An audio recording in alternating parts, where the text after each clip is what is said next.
সম্মানিত ভিউয়ার্স, আরও একবার স্বাগতম আপনাদেরকে তান্ত্রিক মায়াজাল চ্যানেলে।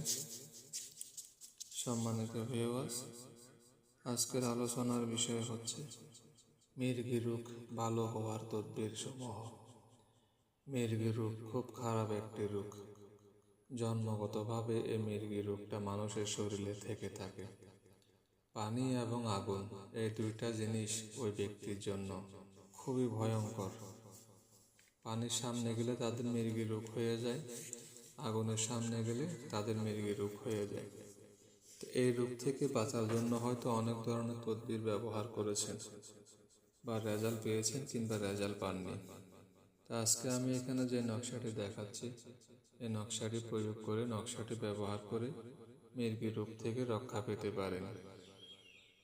ভোজপত্রের উপর অষ্টগন্ধা দিয়ে, অষ্টগন্ধা একই জিনিস। অষ্টগন্ধা বলতে 8 রকমের কালি, 8 রকমের কালিকে একত্রিত করা হয়। এরপর সেটি অষ্টগন্ধাতে রূপান্তরিত হয়। এই অষ্টগন্ধা কালি দিয়ে ভোজপাতার উপর এই নকশাটি লিখে নিতে হবে। যে কোনো সময়, যে কোনো দিন, যে কোনো বারে লিখতে পারবেন।